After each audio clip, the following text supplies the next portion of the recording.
Assalamualaikum warahmatullahi wabarakatuh. Allahumma sholli ala Sayyidina Muhammad wa ala ali Sayyidina Muhammad. Pemirsa yang dirahmati Allah, marilah kita simak ceramah dari Kiai Haji Abdullah Gimnastiar dengan tema agar hidup bisa tawadu. Sebelumnya marilah kita perbanyak sholawat minimal 1000 kali sehari, agar hidup kita penuh barokah dan mendapatkan syafaat kelak. Jangan lupa berikan dukungan kepada channel kami dengan memberikan super thanks seikhlasnya. Marilah kita doakan semoga Ajim sekeluarga dan para penonton YouTube ini diberikan kesehatan dan diberikan kebahagiaan dunia dan akhirat. Amin ya robbal alamin. Ini latihan untuk tawadu ya. Kalau kita jumpa orang, kita tidak tahu seberapa banyak air mata taubatnya yang rahasia.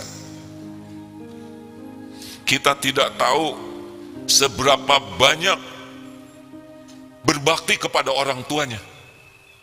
Mungkin mulia di sisi Allah karena sangat berbakti kepada ibu bapaknya.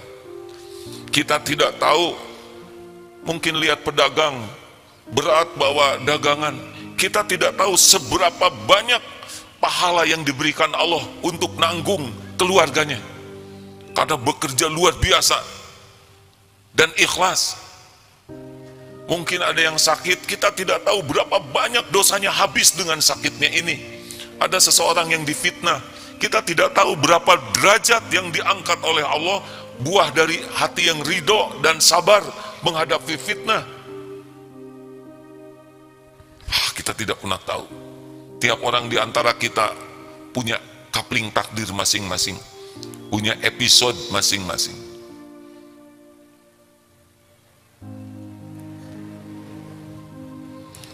Maka jangan posting makanan yang enak-enak. Kenapa?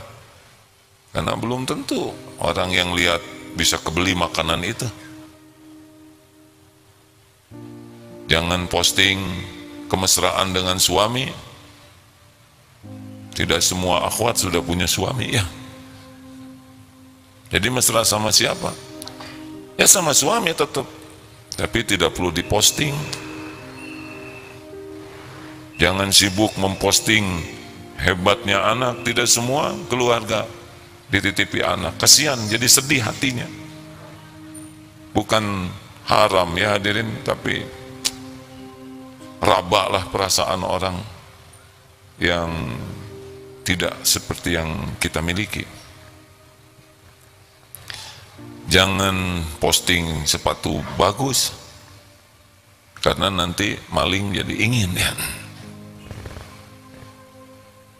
Sudahlah, rabak perasaan orang sehingga kita tidak tergelincir untuk melakukan hal yang mengotori, membuat orang sedih karena empati kepada orang. Apalagi penyakit dari ibadah riya. Orang munafik juga sholat, tapi sholatnya demi dilihat orang. Ada yang ngimamin itu semangat jadi imam karena ingin orang tahu kemerduan suaranya. Kita tidak boleh buruk sangka ke orang ya. Ini kalau kita yang jadi imam, gatal.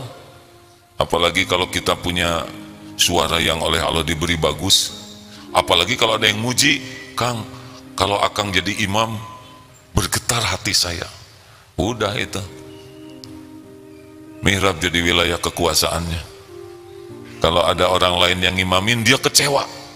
Karena tidak bisa mengeluarkan suaranya.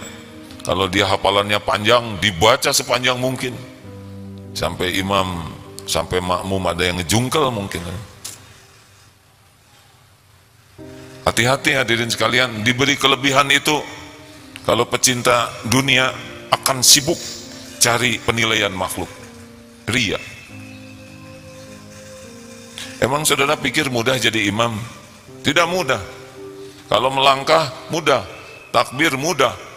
Tapi sholat dengan niat yang benar, dengan hadir, itu belum tentu juga. Sekali lagi, ini bukan untuk menilai siapapun ya. Ini kalau kita yang jadi imam. Tidak mudah, karena dalam ibadah juga bisa ada maksiatnya. Ria senang sekali mencari kedudukan di hati orang. Apakah dakwah begini aman? Berat dakwah seperti ini hadirin. Bisa ingin pamer dalil, ingin pamer kesolehan dirinya, atau menceritakan sesuatu agar dikesankan kita sudah seperti itu. Tahajud dong, nikmat. No. Dia memperlihatkan seakan-akan dirinya sudah tahajud, nikmat, padahal dia tidak merasakan itu. Ingin pamer supaya diakui kekuatan ruhiyahnya, kedalaman ilmunya. Belum berarti ceramah seperti ini selamat di sisi Allah. Mungkin yang dengar dapat ilmu, dapat pahala sesuai dengan niat masing-masing, tapi yang ceramah belum tentu selamat.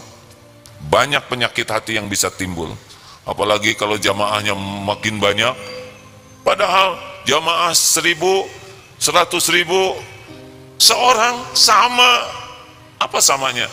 Samanya yang menilainya hanya Allah. Cuma ujiannya, ujubnya lebih besar.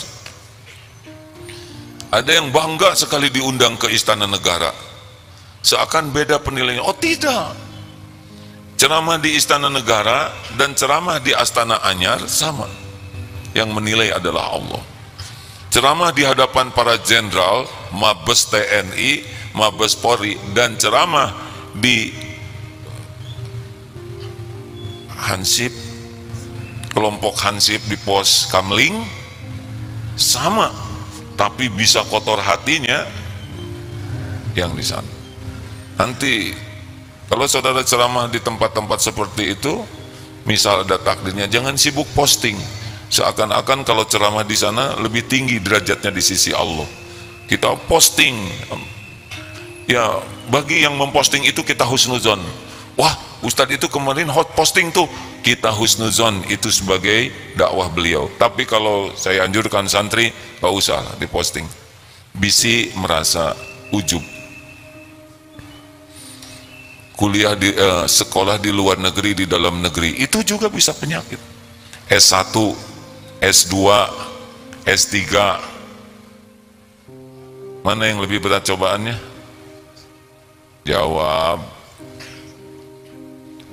S1. Iya, S1, karena lawannya SMA, ya. Jangan juga minder gara-gara kita misalkan SMA ketemu yang S1 jadi meotan. Tidak boleh itu. Kita tidak boleh merasa tinggi, tidak juga aja merasa rendah diri. Lempeng saja, karena derajat itu inna akramakum indallahi atqakum. Sesungguhnya yang paling mulia di antaramu di sisi Allah adalah yang paling bertakwa. Sudah, kita tidak usah kagum, tidak boleh juga merendahkan, ya. Jangan minder dan jangan somse. Nah, hadirin sekalian, jadi maaf ya, kuliah agama juga bisa jadi kotor hati. SAG dengan MAG, berat mana ujiannya? MAG. Kalau udah itu ada yang lebih tinggi apa sih? DRAG, AAG.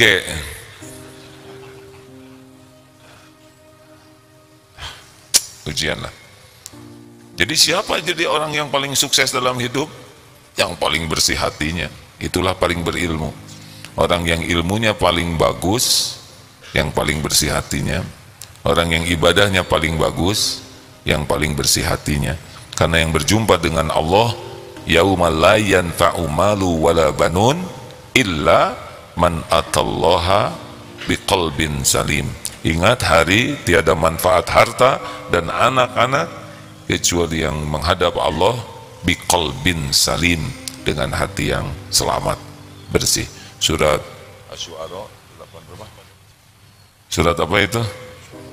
Asy-Syu'ara 8889 ya. Begitu.